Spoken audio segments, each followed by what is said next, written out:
So what did happen when you thwarted a suicide bomber and defused the attempt? Well, it's a long story, but I'll try to keep it short as I can. We'll have because a the half time hour. is, yeah. Well, it was, I believe it was January 2002 when we got information.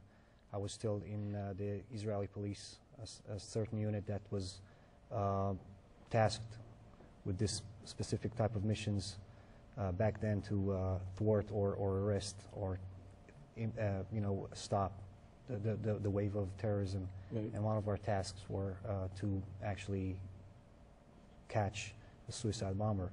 The specific mission was to catch him alive if possible, and it took a lot of planning to do that. The time that we didn't have to do the planning, everything was in a little bit of a roll. We call it as a roll. As it happens, we are on the job, and we get the information second by second what happens. We were the arrest team. I was in charge of the arrest team. I was the head of the arrest team.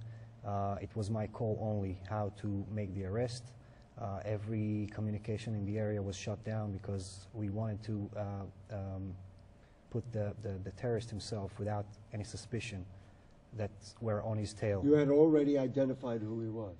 We already got the information who he was. We already had the general idea where he's going to detonate the explosive charge, and we were already actually tailing him. A part of our team was tailing him, and we were about to get more information as we do our online progressive planning for the actual arrest. Right.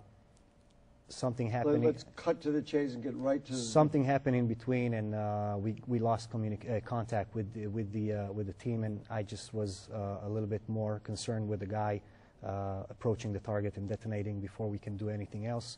So I decided to advance the team to the point that we make the arrest and we make it is the safest way that we can.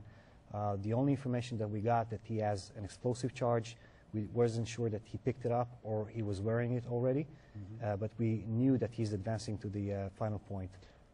At this point, we broke every communication because my concern was if we have a radio frequency that can detonate the charge itself, and any move that we are going to do is going to let him know that we're on his tail, and he's going to do like a So you simply attacked, we jumped them? We averted I don't know what the technical term is. We averted the vehicle that he was in. He was mobile in a vehicle that was supposed to drop him at the drop zone. So from there, he's supposed to walk and detonate. Right. We averted that vehicle in a specific spot without his ability to understand that this is what we're doing.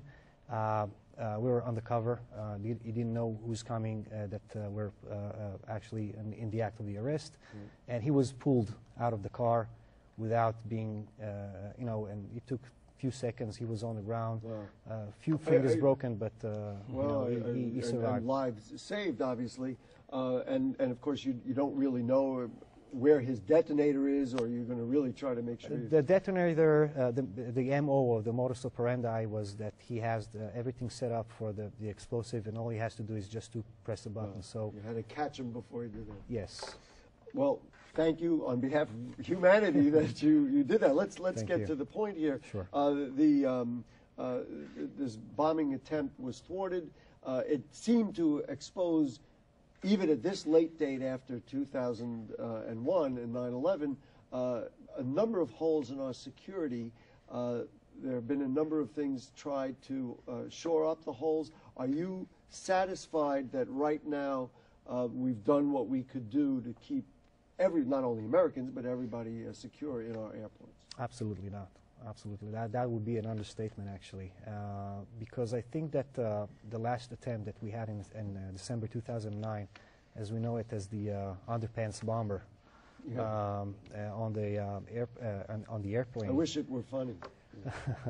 Like the rest of us. But I think that this exposes one of the biggest faults that we cannot live with after 9/11 already happened so many years ago, and so many promises were made, and so many dollars were spent on heightening and tightening the security, and so many statements by so many people said that we're more secure today than ever before. Right. And I think that first of all, in security, you have to be honest with yourself, and with the people that you're So trusting. where are the holes? Where's the biggest hole?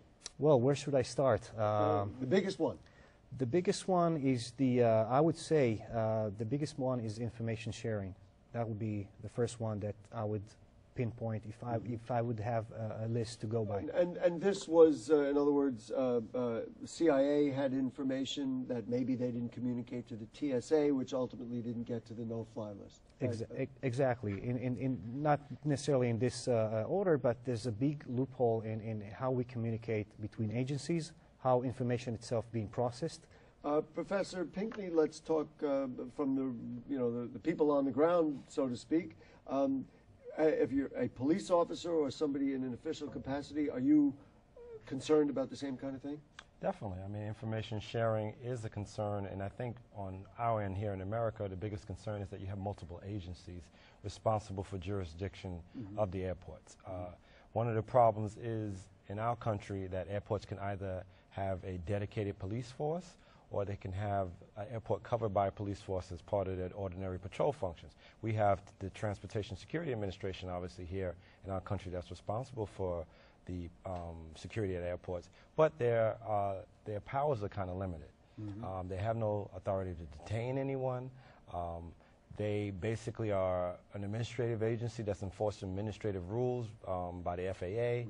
So while they are screening people, and screening people is obviously important, as he'll tell you, to ensure that they pose no risk, if we look at being proactive beyond that, that's where the problem comes. So New York airports, we assume, are well covered by the TSA, et cetera, but your suggestion is that local police forces in Wichita, Kansas, or somewhere else are really responsible for those airports, and maybe they don't have the expertise that maybe the TSA or other larger agencies have. Well, possibly, and even here in New York, obviously, we have the Port Authority Police, Port Authority of New York and New Jersey, and they're responsible for security or enforcement at the airports, enforcement of laws at the airport, in addition to TSA.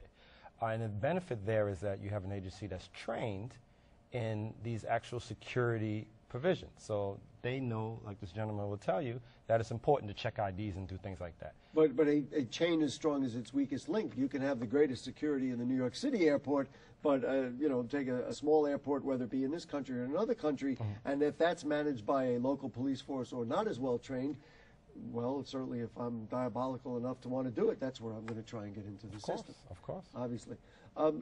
Let's go a little further, okay? We know about the communication or lack of communication. What about this notion of jurisdiction for the TSA? Is this a problem?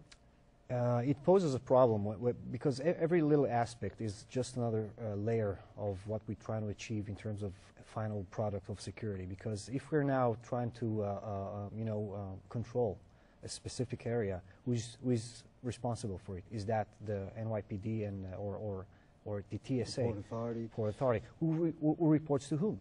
Who is in charge? So who should be making this decision? In other words, does the president have to draw? Because it sounds to me like this is a systemic problem much more than an individual, well, let's change a couple of rules problem. Absolutely, it's a systemic problem. Who should step up to the plate and say, you know what, we're gonna handle this differently? Well, I'll just go from my end because Please do. In Israel it's very simple. We have one, person in charge, which has to report to the upper echelon that is in charge over him. So that will create a systematic report system or liability system who take responsibility when stuff like that happen. Right. So, but here you could have half a dozen people, whether it be the president or Congress, or then of course people heads of agency, whether it be Homeland Security, TSA, FAA, all the way down to the local police force.